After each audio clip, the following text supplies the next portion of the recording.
Shed అది అలా ఏం కారిపోతుంటే ఎక్కడి నుంచి ఎవరు వచ్చారమ్మా? మరిది ఎక్కడ ఉంటాడు? ఆయన వైజాగ్ లో ఉంటారు. ఆయన వెళ్ళిపోయాడు పొలిటికి. ఆయన వెళ్ళిపోయిన తర్వాత నేను ఇక్కడ ఉంటున్నాను పిల్లలు పెట్టుకుని.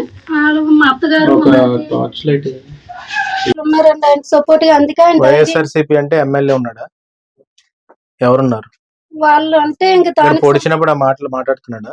ఎవరు ఏం చేసుకుంటారు వచ్చి చేసుకోమని నన్ను ఎవరు ఏం చేయలేరని అంటున్నారండి. వచ్చినప్పుడల్లా ఎంత వైఎస్ఆర్సీపీ సపోర్ట్ ఉన్నా అంత బలిసిపోకూడదు కదమ్మా, తప్పు కదా అది. ఎప్పుడు ఇంతేనండి. వచ్చినప్పుడల్లా నాకు సంబంధం లేదంటున్నారు. వాళ్ళ అన్నయ్య గారికి మా మామగారికి వాళ్ళ అబ్బాయి పెద్ద అబ్బాయికి నన్ను ఇచ్చి పెళ్లి చేశారండి. అప్పటి నుంచి ఇక్కడే ఉంటున్నాను. 2 ఆడపిల్లలండి నాకు. వచ్చిన వీళ్ళేం వైజాగ్ లో ఉంటారు, గవర్నమెంట్ ఉద్యోగస్తు జాబ్ అని చెప్పేసి వాళ్ళు వెళ్ళిపోయారు. ఇక్కడ ఉండలేదు. మా ఆయన గారు చనిపోయి 8 సంవత్సరాలు అయింది సార్. అప్పటి నుంచి పిల్లలు పెట్టుకొని ఇక్కడే ఉంటున్నాను. సొంతంగా దగ్గర చూసుకుంటున్నావు? నా పిల్లలు చూసుకొని ఇక్కడే ఏంటి ఆధారం? నేను కూలి పని చేసుకుంటాను సార్. పని కూలి పని చేస్తున్నారు? నేనైతే ఏ పని ఉంటే పనికి వెళ్ళేదాన్ని. మెడికల్ షాప్ లో జాయిన్ అయ్యి పిల్లలు చూసుకుంటున్నాను. పిల్లలు ఏం చేస్తున్నారు? పాప ఇంటర్ సెకండ్ ఇయర్ అండి. ఒక పాప హాస్టల్లో ఉందండి 9th క్లాస్ అండి.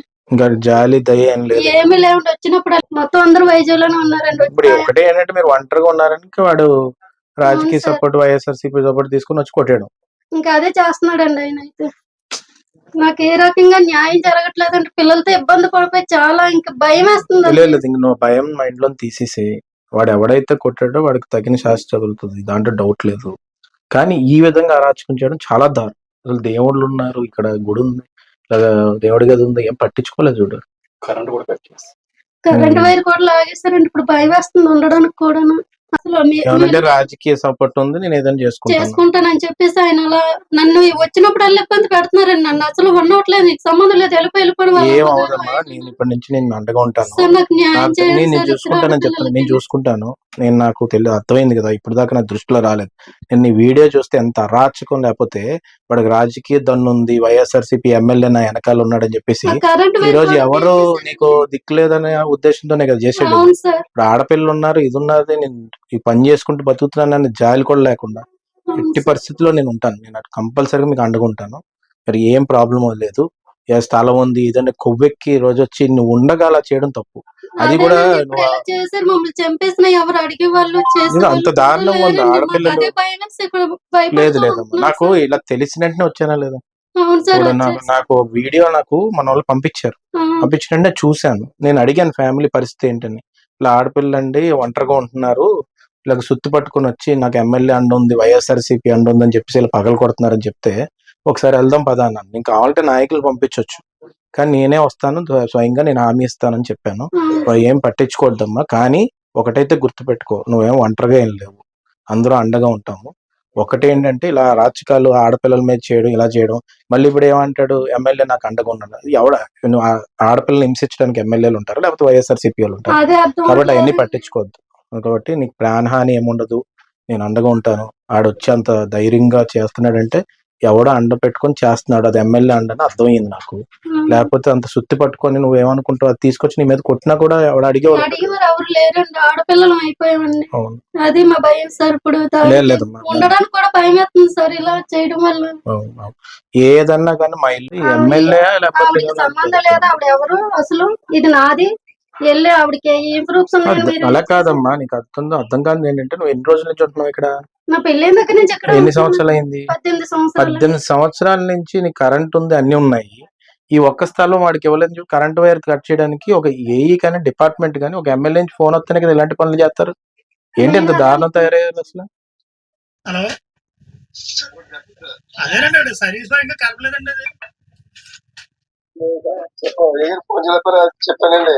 ఇదిగండి అయ్యనపాతి గారు, పెదబాబు విజయబాబు గారు మాట్లాడతారట. ఒకసారి లైన్ లో ఉన్నారు, ఒకసారి మాట్లాడండి.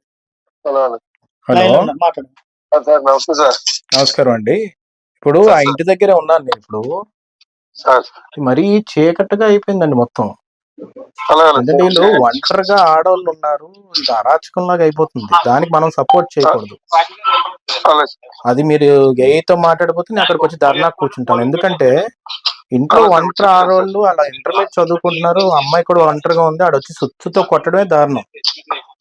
దాంతో పాటు చీకట్టుగా పెట్టేసి ఈ రోజు లైన్ కట్ చేస్తే ఆడోళ్ళకి ఏమవుతాయి, ఏమైనా అవుతాయి? కంప్లైంట్ వేస్తూ కూడా ఆలోచించాలండి. లేకపోతే నేను ఇంకా మేము పొలిటికల్ గా మేము దిగవలసి వస్తుంది. ఎందుకంటే వాడు వచ్చి సొత్తుతో కొడుతున్నప్పుడు క్లియర్ గా చెప్పాడట నా పొలిటికల్ బ్యాక్గ్రౌండ్. మనం కొంచెం పొలిటికల్ బ్యాక్గ్రౌండ్ ఉన్నా, ఇన్ఫ్లుయెన్స్ ఉన్నా, ప్రెజర్ ఉన్నా కానీ ఇంట్లో ఒంటరిగా ఆడవాళ్ళు ఉన్నారనేది గుర్తుపెట్టుకోవాలండి. ఆడవారికి లక్షణం లేనప్పుడు ఇంకెందుకని మనం ఉండి ఇమీడియట్ గా ఇది ఎట్టి పరిస్థితుల్లో రెక్టిఫై చేసి మీరు మీ జాబ్ గా మీరు రెస్పాన్సిబిలిటీ తీసుకొని దయచేసి ఐఎమ్ రిక్వెస్టింగ్. ఎందుకంటే ఈ పరిస్థితి చూస్తే నాకే బాధ అనిపిస్తుంది, చాలా బాధ అనిపిస్తుంది. మీరు కూడా కొంచెం ఆలోచించండి. దయచేసి ఇమీడియట్ గా వచ్చి కరెంట్ ఇవ్వండి, లేకపోతే మేము అక్కడికి వచ్చి ధర్నా చేయవలసి వస్తుంది. ఓకేనండి. మా వాళ్ళందరూ ఉంటారు, ఏ మాత్రం నువ్వు భయపడొద్దు. ఏమన్నా సపోర్ట్ కావాలంటే నేను చేస్తా, సరేనా? ఈ విషయంలో మాత్రం నేను పర్సనల్ గా తీసుకుంటాను. నేను పోలీసుల దగ్గర కూడా వెళ్తాను, అది రిప్రజెంటేషన్ ఇస్తాను. ఇక్కడ ఏంటంటే టౌన్ లో ఏమైపోయిందంటే ఆడపిల్లలు వంటగా కనబడితే చాలు ఇలా ఒకటే వచ్చి అరాచకం చేయడం, వైఎస్ఆర్సీపీ నాయకులు కానీ వీళ్ళు కానీ అంతా. నిన్న సుత్తిపట్టుకుని కొడుతుంటే నాకే ఆశ్చర్యం వేసింది, అంత అవసరం ఏమొచ్చింది వీడికి అని చెప్పేసి. ఇది ఈ స్థలం వాడిదా, దీనికి ఇంత అవసరం? ఇది ఎప్పటి నుంచి వచ్చిందంట? అసలు ఇల్లు ఎప్పటి నుంచి కట్టారమ్మా? ఎన్ని 30 సంవత్సరాల క్రితం అవుతుందండి. మా మామగారు ఇది కట్టి ఇక్కడే ఉండేవారండి. నాకు పెళ్ళైన తర్వాత నుంచి ఇక్కడే ఉన్నాను సార్. అప్పటి నుంచి పిల్లలు పెట్టుకొని ఇక్కడే ఉన్నాను. మా ఆయన గారు 8 సంవత్సరాల క్రితం చనిపోయారు.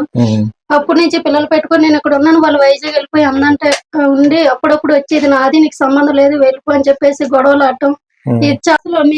రాజకీయ సపోర్ట్ ఉంది, నేను ఏదైనా చేసుకుంటానని చెప్పేసి ఆయన అలా నన్ను వచ్చినప్పుడు అలా ఇబ్బంది పెడుతున్నారండి. నన్ను అసలు ఉండవట్లేదు, నీకు సంబంధం లేదు వెళ్ళిపోయి నేను ఇప్పటి నుంచి నేను అండగా ఉంటాను. నేను చూసుకుంటానని చెప్తాను, నేను చూసుకుంటాను. నేను నాకు తెలియదు, అర్థమైంది కదా, ఇప్పుడు దాకా నా దృష్టిలో రాలేదు. నేను ఈ వీడియో చూస్తే ఎంత అరాచకం, లేకపోతే వాడికి రాజకీయ దన్ను ఉంది, వైఎస్ఆర్సీపీ ఎమ్మెల్యే నా వెనకాల ఉన్నాడని చెప్పేసి ఈ రోజు ఎవరు నీకు దిక్కులేదనే ఉద్దేశంతోనే కదా చేసాడు. ఇప్పుడు ఆడపిల్లలు ఉన్నారు, ఇది ఉన్నది, నేను ఈ పని చేసుకుంటూ బతుకుతున్నానని జాలి కూడా లేకుండా ఎట్టి పరిస్థితుల్లో నేను ఉంటాను. నేను అటు కంపల్సరీగా మీకు అండగా ఉంటాను. మరి ఏం ప్రాబ్లం లేదు, ఏ స్థలం ఉంది ఇదంటే కొవ్వెక్కి రోజు వచ్చి నువ్వు ఉండగా అలా చేయడం తప్పు. అది కూడా అంత దారుణంగా ఉంది. ఆడపిల్లలు లేదు లేదమ్మా, నాకు ఇలా తెలిసిన వెంటనే వచ్చానా లేదా, నాకు వీడియో నాకు మన వాళ్ళు పంపించినట్టే చూశాను. నేను అడిగాను ఫ్యామిలీ పరిస్థితి ఏంటని. ఇలా ఆడపిల్లండి ఒంటరిగా ఉంటున్నారు, ఇలా సుత్తి పట్టుకుని వచ్చి నాకు ఎమ్మెల్యే అండ ఉంది, వైఎస్ఆర్సీపీ అండ ఉంది అని చెప్పేసి ఇలా పగలు కొడుతున్నారని చెప్తే ఒకసారి వెళ్దాం పదా అన్నాను. నేను కావాలంటే నాయకులు పంపించవచ్చు, కానీ నేనే వస్తాను స్వయంగా, నేను హామీ ఇస్తానని చెప్పాను. ఏం పట్టించుకోవద్దమ్మా, కానీ ఒకటైతే గుర్తుపెట్టుకో, నువ్వేం ఒంటరిగా ఏం లేవు, అందరూ అండగా ఉంటాము. ఒకటేంటంటే ఇలా రాజకీయాలు ఆడపిల్లల మీద చేయడం, ఇలా చేయడం. మళ్ళీ ఇప్పుడు ఏమంటాడు, ఎమ్మెల్యే నాకు అండగా ఉన్నాడు. ఎవడ నువ్వు ఆడపిల్లలు హింసించడానికి ఎమ్మెల్యేలు ఉంటారు, లేకపోతే వైఎస్ఆర్సీపీ వాళ్ళు ఉంటారు. కాబట్టి అవన్నీ పట్టించుకోవద్దు. కాబట్టి నీకు ప్రాణహాని ఏముండదు, నేను అండగా ఉంటాను. ఆడొచ్చి అంత ధైర్యంగా చేస్తున్నాడంటే ఎవడో అండ పెట్టుకొని చేస్తున్నాడు, అది ఎమ్మెల్యే అండని అర్థమైంది నాకు. లేకపోతే అంత సుత్తి పట్టుకొని నువ్వేమనుకుంటావు, అది తీసుకొచ్చి నీ మీద కొట్టినా కూడా ఎవడు అడిగేవారు ఎవరు లేరండి. ఆడపిల్లలు అయిపోయామండి, అది మా భయం సార్. ఇప్పుడు ఉండడానికి కూడా భయం వేస్తుంది సార్ ఇలా చేయడం వల్ల. ఏదమ్మా ఏమన్నా నువ్వు అధైర్యపడద్దు, ఇలాంటి అరాచకాలు చేసి ఒంటరిగా ఉన్న ఆడవాళ్ళ మీద పడిన వైఎస్ఆర్సీపీ సపోర్ట్ ఉంది, అది ఉందంటే మాత్రం తాడ తీసేస్తాం ఒక్కొక్కడికి. నేను ఎట్టి పరిస్థితులు నీకు ఏమన్నా కూడా మా ఇంటికి వచ్చి లీడర్స్ కూడా మీతో టచ్ లో ఉంటారు, ఓకేనా? సరేనా? ఇది ప్రెస్ మొత్తం వెళ్తుంది కూడా, నీకు న్యాయం జరుగుతుంది, ఏం బెదిరింపలేదు. ఇంకో 40 రోజుల టైం ఉంది ఈ వైఎస్ఆర్సీపీ గవర్నమెంట్ కూడా, అయిపోద్ది. తర్వాత అయ్యన్పాతి గారు ఎమ్మెల్యే అవుతారు, నేను చూసుకుంటాను మీతో, ఓకేనా? జాగ్రత్త, ఆల్ ది బెస్ట్. ఉదయం నుంచి కూడా నాకు మన నాయకులు కానీ వీళ్ళందరూ ఒక వీడియో చూపెట్టినప్పుడు ఎంత రాచుకుంటే వీడియోలోని ఒక వైఎస్ఆర్సీపీ సపోర్ట్ తోటి ఒకళ్ళు వచ్చి ఒక సుత్తి పట్టుకొని, డైరెక్ట్ పెద్ద సుత్తి పట్టుకొని దాన్ని ఇక్కడికి తీసుకొచ్చి ఈ గోడని ఎలా పగలగొట్టాడు చూడండి. కొట్టినప్పుడు క్లియర్ గా కూడా చెప్తున్నాడు, నాకు వైఎస్ఆర్సీపీ సపోర్ట్ ఉంది, నాకు ఎమ్మెల్యే సపోర్ట్ ఉంది, రాజకీయ సపోర్ట్ ఉంది, మీరు ఏం పేకలేరని చెప్పి మాట్లాడుతున్నారు. ఇక్కడ ఇంట్లోని ఒంటరిగా ఒక ఆమె వాళ్ళ 2 ఆడపిల్లలతోటి చదివించుకొని పని చేసుకుంటూ ఆమె సెల్ఫ్ కాన్ఫిడెన్స్ తోటి ఈరోజు ఆమె వెళ్ళి పని చేసుకొని బతుకుతుంది, ఆ ఆడపిల్లల్ని పోషిస్తుంది. ఈరోజు ఆ సుత్తి పట్టుకొని అది ఎరగొడుతున్నప్పుడు ఆమె మానసిక సంఘర్షణ కానీ ఎలా ఉంటుందో ఒక్కసారి కూడా జనాలు ఆలోచించవలసిన అవసరం ఎంతైనా ఉంది. ఎంత అరాచకం అంటే ఒంటరి ఆడపిల్లలు కనబడితే చాలు ఆ ఇంట్లో కరెంట్ కట్ చేయించడం. ఏం వైఎస్ఆర్సీపీ ప్రభుత్వం అండి ఇది? ఈ ఎమ్మెల్యే ఏం చేస్తున్నాడండి? మొన్న ఒక రోడ్ ఓపెనింగ్ అని చెప్పి సందర్శనార్థం అని చెప్పి చిన్న చిన్న పిల్లలందరినీ తీసుకెళ్లి ఎండలో కూర్చోపెట్టడం, ఎండలో నించోపెట్టడం. ఈ రోజు ఒంటరిగా ఉన్న ఒక ఆడమ్మ మనం రెస్పెక్ట్ ఇవ్వాలి ఆడపిల్లకి. ఈ రోజు ఇద్దరు ఆడపిల్లలు కూడా ఆమె సెల్ఫ్ కాన్ఫిడెన్స్ తోటి వర్క్ చేసుకుంటూ ఈ రోజు చదివించుకుంటూ ఎంత కష్టపడుతుంటే కనీసం జాలి లేక ఈ రోజు ఆ సుత్తి పట్టుకొని వచ్చి తను బద్దలు కొడుతున్నప్పుడు, అలాంటివి చూసినప్పుడు తను హెల్ప్ చేయడం అనేది ఎంతకంత దారుణమైన విషయం ఒకసారి ఆలోచించాలి. దీంతో పాటు ఏం చేస్తున్నాడండి, ఒక లైన్ మ్యాన్ పంపించి ఏఈకి ఫోన్ చేపించి ఎమ్మెల్యే ఆఫీస్ నుంచి ఆ వ్యక్తి ఎవరైతే పగలు కొట్టారో వైర్ కట్ చేపిస్తాడు. వైర్ కట్ చేపిస్తే చూడండి ఎంత చీకట్లోని ఇప్పుడు 18 సంవత్సరాల నుంచి ఈమె ఇంట్లో ఉంటుంది, గదిలో ఉంటుంది. ఈ రోజు వాళ్ళ హస్బెండ్ చనిపోయిన ఆమె వాళ్ళ పిల్లలందరినీ కూడా పోషించుకుంటూ ముందుకెళ్తుంటే ఇద్దరు పిల్లల్ని, ఆడపిల్లల్ని, ఈ రోజు ఈ అరాచకం ఎంతవరకు కరెక్ట్ అనేది ఆలోచించవలసిన అవసరం ఎంత ఉంది. టౌన్ లో కూడా ఆడపిల్లలకి రక్షణ లేకుండా పోయింది, నియోజకవర్గంలో రక్షణ లేకుండా పోయింది. అందుకు ఇలాంటి వాళ్ళందరికీ కూడా మనం అండగా నిలవలసిన అవసరం ఎంతైనా ఉంది. ఇప్పుడే ఏఈకి కూడా ఫోన్ చేస్తే ఆయన ఎత్తట్లేదు. లైన్ మ్యాన్కి చేసాం, లైన్ మ్యాన్ చేసి క్లియర్ గా చెప్పడం జరిగింది. చెప్పిన తర్వాత ఇప్పుడు ఏదో చేస్తానంటున్నాడు, కానీ తన ప్రెజర్తో మాట్లాడుతున్నాడు. నాకు ఎమ్మెల్యే ఇంటి నుంచి ప్రెజర్ వచ్చిందనే టైప్ లోనే మాట్లాడుతున్నాడు. కాబట్టి నేను ఒకటే చెప్తున్నాను, ఎమ్మెల్యే గణేష్, ఇలాంటి అరాచకాలు చేసిన వాళ్ళని, ఆడపిల్లలను హింసించాలని ప్రయత్నించే వాళ్ళని, ఒంటరిగా ఉన్న ఆడపిల్లల మీద వచ్చి కీచకల్లా పడితే మాత్రం మేము అందరం కూడా ఆడపిల్లలకి అండగా ఉంటాం అనేది మాత్రం గుర్తుపెట్టుకోవాలని చెప్పి ఈ సందర్భంగా హెచ్చరిస్తున్నాం.